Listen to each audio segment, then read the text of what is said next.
Okay, so today I'm going to be reading The Bracelet.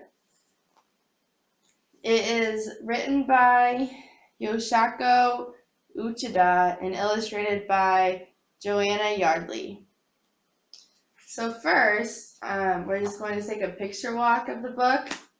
So I am going to cover up the words so you guys can read it, and we'll just look at the pictures and just think about what you think is going on in the pictures and what the characters are feeling and what the illustrator is trying to display by the pictures.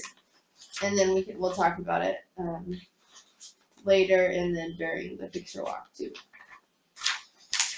Okay. So this is the first picture. And then obviously the cover of the book too. So, okay, I'll see the next picture.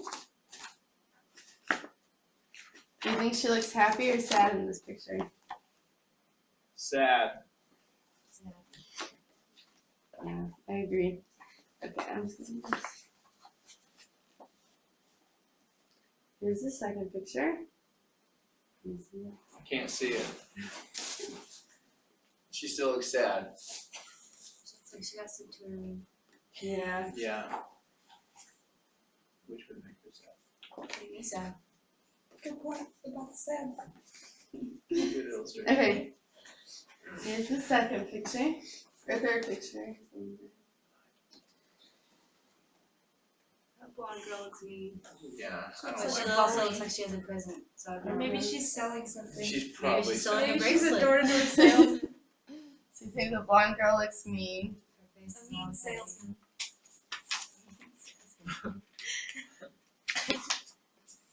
Uh-oh.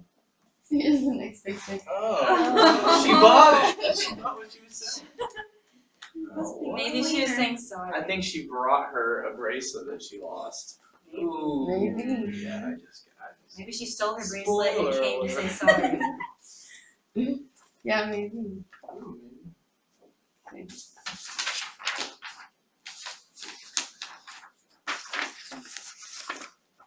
Here's the next picture. Oh, this is trip. Wait. Who's driving? Is that the salesman's mom? Yeah, White it's people gotta are be. driving. White people are driving. The Asian Okay. people. Asian people I'm trying to are see not what these driving. houses look like. They're moving or they're going on a trip. They don't look like Okay. they're So they're moving or they're going on a trip, Or they're just going to the store, guys. and the white people are driving.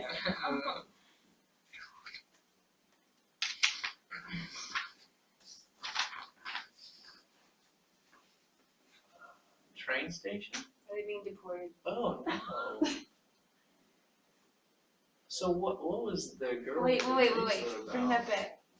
Maybe. Who are those guys? Yeah, they Yeah. have that, Soldiers. So It does not look that, I'm Soldiers. telling This you. looks like that time. First graders wouldn't know that. Yeah, it's true. Okay, here's the next picture. Oh, I knew it was a train Oh, station. yeah. We are All those local. people We are are Asians. loyal Americans. It's the Oh yeah, sign. you see the sign that in the says picture. "We are loyal Americans" in the picture.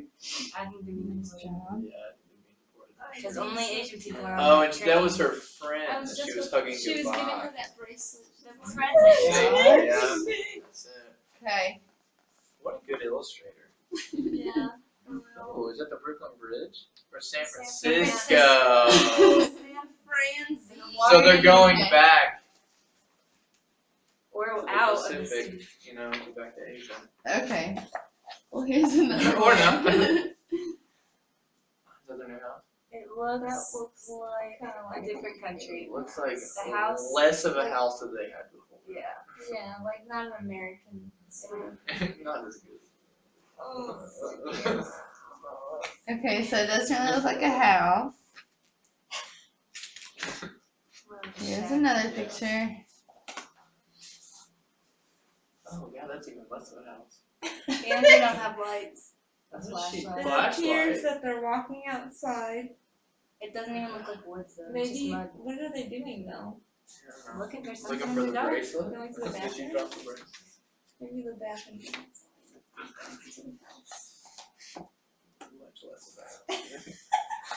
Oh, Ooh, barbed wire. Oh, that barbed wire's So, never a good It's like a sign. concentration. It looks like they can't leave. Yeah. Is this a Yeah, they're historical fenced in. event or is this like? No, this is historical event. Yeah, It it's is? that time in California when Whatever. like a bunch of people got deported. Is that a real thing? Yeah, this is a real thing. What about? I mean, first, what is that time? No, act like yourself. Okay. She's unhappy. Happy. She doesn't like happy. She's like, I don't want to be here. Is the What's in window broken? No, what? Yeah, Oh wait, window's the window's broken. broken. But what's Broken. the striped thing in the corner? It looks like just broken glasses up in there. I think. She's like, this is my new life. She looks sad. It's like a Yeah, she does look sad. Okay, this is the last picture. Who is They that have boy? electricity. Is it her dad? Oh, where's her dad? He looks I just kinda now young. noticed Maybe her it's dad Maybe has- it's still in America. Maybe I he just now never came noticed to that her Or her dad brother, wasn't. maybe. Oh, man, I can't wait for you. How did he get to stay? They took him in first. Oh, just kidding, that was He the went to last the picture. war. Okay, here's the next picture. Last, I think this is the She last. misses America. Pondering. She looks like Christmas clothes. Yeah. That's It's just supposed to be like Christmas sport in America. She's like, I miss American holidays. Okay, so that was last word, or last picture. Okay. So what do you guys, what did you notice about the little girl in the pictures? She's sad 95% of the time.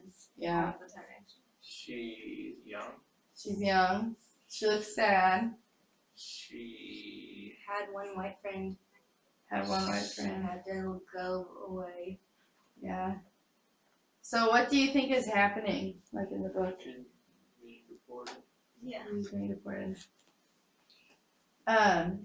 Did the pictures make you think of anything that you've read before? Like, yeah, did that. Isn't there something with the railroad, like the railroads in this? It makes me think of the Chronicles of Narnia whenever they all have to leave for the war.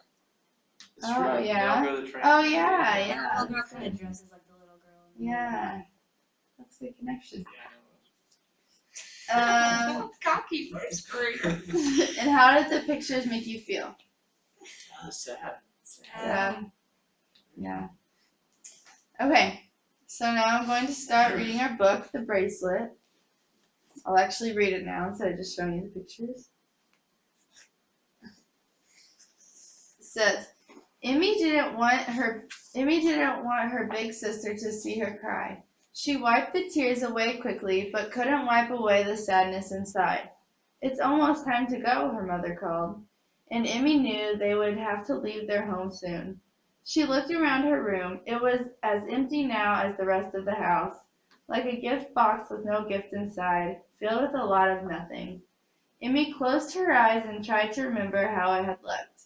Flowered chintz curtains at the window, her clothes scattered everywhere, her favorite rag doll and teddy bear sitting on the chest. She could even remember the whole house looked as, or she could even remember how the whole house looked if she closed her eyes and kept pictures of it inside her head. Emmy and her family weren't moving because they wanted to. The government was sending them to a prison camp because they were Japanese Americans, and America was at war with Japan. They hadn't done anything wrong. They were being treated like the enemy just because they looked like the enemy. The FBI had sent Papa to prisoner of war camp in Montana just because he worked for a Japanese company. It was crazy, Emmy thought. They loved America, but America didn't love them back, and it didn't want to trust them.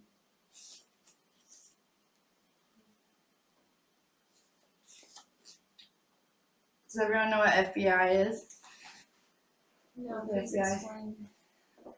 We'll come back to it. We'll remember that as a vocab. Emmy ran to the door when she heard the doorbell. Maybe she thought a messenger from the government would be standing there, tall and proper and buttoned into a uniform. Maybe he would tell them it was all a mistake, that they didn't have to go to camp after all.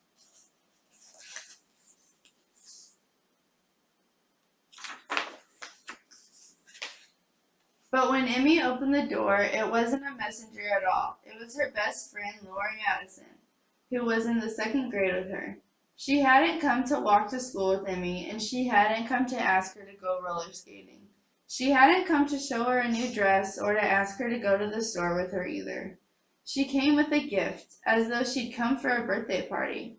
But she wasn't wearing her good party dress, and she looked just as sad as Emmy felt. Here, she said, thrusting her gift at Emmy. It's a bracelet. It's for you to take to camp. She looks more mad than she was sad. Yeah, she does look mad. Lori helped Emmy put on the bracelet. It was a thin gold chain with a heart dangling on it, and Emmy loved it the minute she saw it. I'll never take it off, Emmy promised, not even when I shower. Lori gave Emmy a big hug. Well, goodbye then, she said. Come back soon. I will, Emmy answered, but she really didn't know if she'd ever come back to Berkeley. Maybe she would never see Lori again. She watched as Lori walked down the block, turning and waving and walking backwards until she got to the corner. Emmy couldn't bear to watch any more, and she slammed the door shut.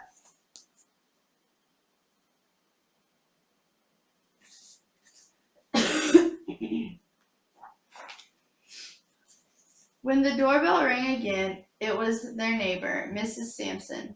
She'd come to take them to the center where all the Japanese Americans were to report. Come on, Emmy, get your things, her sister Rico called. It's time to go. Emmy made sure her gold bracelet was secure on her wrist. Then she put on both her sweater and her coat so she wouldn't have to carry them. They could take only what they could carry, and her two suitcases were already full. Each family had a number now, and Emmy put tags with their number 13453 on her two suitcases. Mama took a last look around the house, going from room to room. Emmy followed her, trying to remember how each one had looked when they were filled with furniture and rugs and pictures and books. They went out for the last look at the garden Papa loved. If he were here now, Emmy knew he would pick one of the prettiest carnations and bring it inside. This is for you, Mama, he would say, and Mama would smile and put it in her best crystal vase. But now the garden looked shabby and bare. Papa was gone and Mama was too busy to care for it. It looked the way Emmy felt, lonely and abandoned. So what is a white lead? What do you think? Maybe they didn't let the Japanese Americans drive cars. Maybe they thought they'd get away. When they got to the center, Emmy saw hundreds of Japanese Americans everywhere. Grandmas and grandpas and mothers and fathers and children and babies. Everyone was clutching bundles and suitcases tagged with family numbers. Some people were crying, but mostly just sat quietly. Emmy's stomach was jumping up and down, and she wondered if everyone was as scared as she was. She touched the small gold heart on her bracelet and tried to feel brave. When she saw soldiers carrying guns and bayonets standing at every doorway, she was so scared her knees began to wobble. Will they shoot if anyone tries to run away? She asked her sister. But Rico just shrugged. I don't know, she said solemnly. Maybe.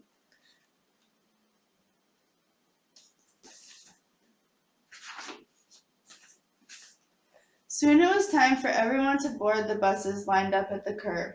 They would take them to transformed racetracks, which the Army had turned into a prison camp. As the bus started down the street she knew so well, Emmy kept her eyes on the window. They passed the Cato grocery store, where Mama used to buy bean curd cakes and pickled radishes. The windows were boarded up now, but Emmy saw a sign still hanging on the door. It said, "We are loyal Americans." I am too, Emmy thought. We all are. But the Army didn't seem to think so.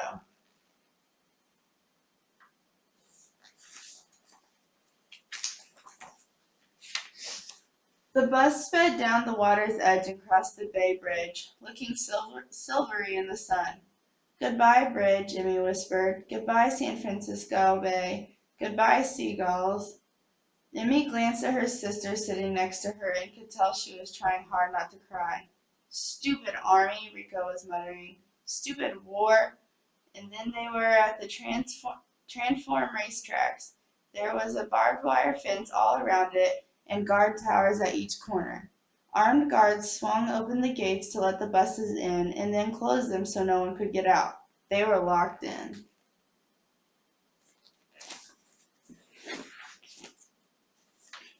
They were assigned to Barrack 16, apartment number 40, and Papa's friend Mr. Norma helped them look for it. It wasn't among the massive army barracks built around the racetrack or in the infield. In fact, it wasn't a barrack at all. It was a long stable where the horses had lived, and each stall had a number on it. Well, here it is, Mr. Norma said as he came to the stall marked number 40. This is your apartment. Emmy and Rico peered inside. Gosh, Mama, it's filthy. No matter what anybody called it, it was just a dark, dirty horse stall, and that still smelled of horses. And the linoleum laid over the dirt was littered with wood shavings, nails, dust, and dead bugs. There was nothing in the stall except for 3 folded army cots laying on the floor. Mama tried to cheer them up. I'll have Miss Sampson send us material for curtains, she said. It'll look better when we fix it up.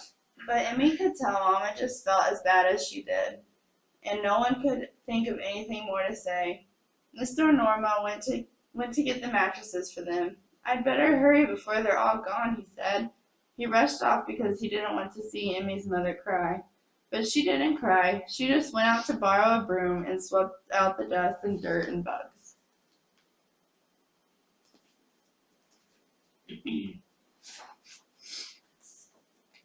It was just after Emmy and Rico had set up the army cots that she noticed. My bracelet's gone, Emmy screamed. I've lost my bracelet.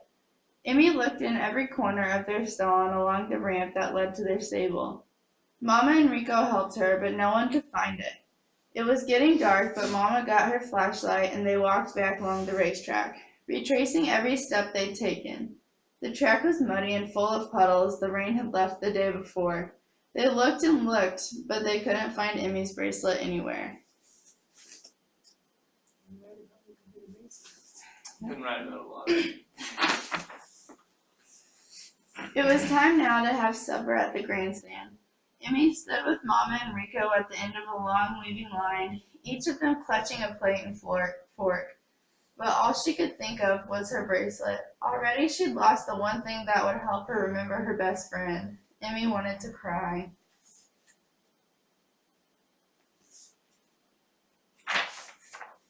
The next day, as Emmy unpacked her suitcase, she found her favorite red sweater.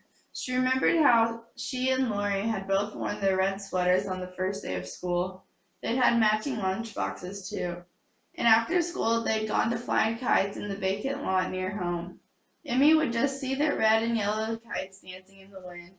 And suddenly Emmy knew she was remembering Lori that very minute, right inside her head, just the way she could remember every room in her house in Berkeley.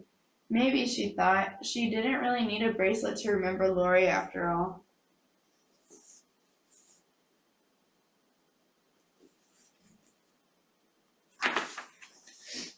Mr. Norma came to put up some shelves for them. He'd even made them a table and a bench from scrap lumber. The first thing Mama put on the shelf was a photo of Papa, but Emmy knew she didn't need a photo of Papa to remember him.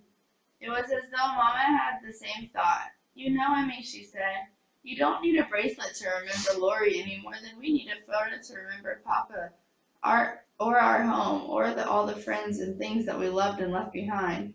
Those are things we carry in our hearts and take with us no matter where we are sent.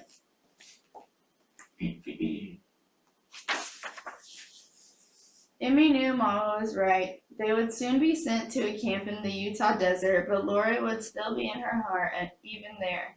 Lori would always be her friend, no matter where she was sent, and Emmy knew she would never forget Lori, ever. Nope, she never found it. Okay. So, why did the families have a number? Why do you think the families had a number? To track them. make sure they didn't get away. Yeah, Because they're not gonna get to know them by names. yeah. How would you feel if your family had a number? Dehumanized. Like an inmate. Yeah. How would you react if your best friend knew you were leaving and came to say goodbye for the last time? So, Yeah. yep. Agreed. Why does she live in a prison camp? What do you think makes her a prisoner? Her race. Yeah, so just her race is what makes her a prisoner.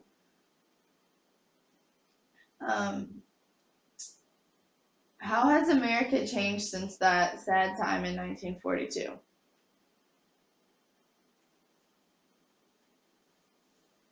We have laws against discrimination now. Yep. Yeah. We haven't fought in like any world wars. Yeah. So do you guys know what event this story was talking about? World War II. Yeah, in the Japanese internment camps. Yeah.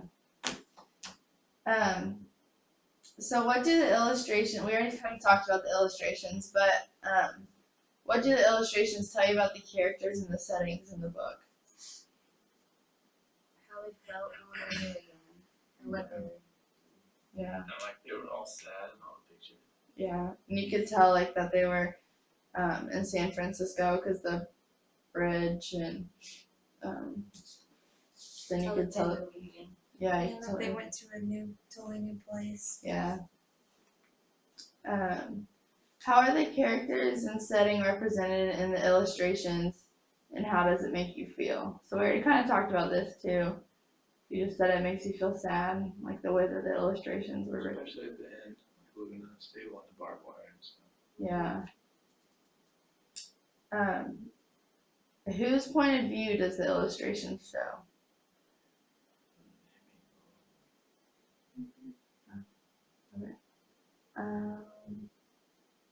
What characters and scenes are in the illustrations, and who or what is left out? The dad or brother. Is the Yeah. sister ever in the picture? From far away she is. Yeah. Never up close. Yeah. Is there any like groups that you can think of that are like left out? The guy that helps them's left out. Yeah. Mr.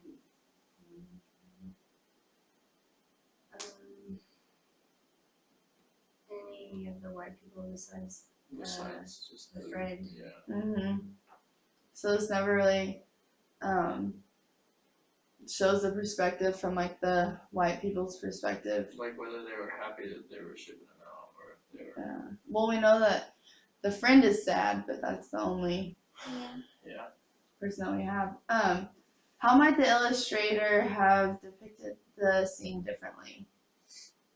Like at the train station, it had like maybe American protesters or just Americans at the train station too, like showing how they felt about it.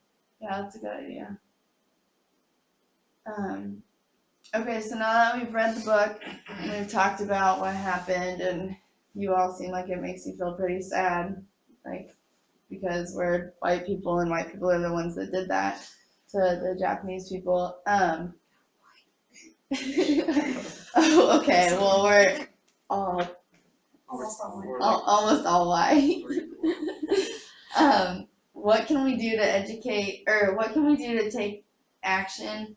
Like now that we've talked about it and we've discussed it, now we need to take action on this book. So what do you guys think that we could do to educate others on this topic? Since this is something that I feel like I wasn't really educated that much on. I think like you as a future teacher could make sure to mention it whenever you're teaching like history and stuff. Yeah. When we have kids, we can educate our kids on this. Yeah, I agree. Just like making sure that it's not forgotten because it was a big deal. That I think, kind of tries to be pushed under the rug, but how can we create awareness of different cultures being treated poorly? Well, we can talk openly to people who are discriminating and set them straight. Yeah. So you should stand up for what you believe in. Yeah. Yeah.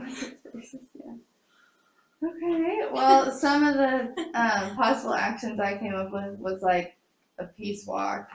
So that I know they did a peace walk recently for that play that you went to, the 1924? It was April 4th.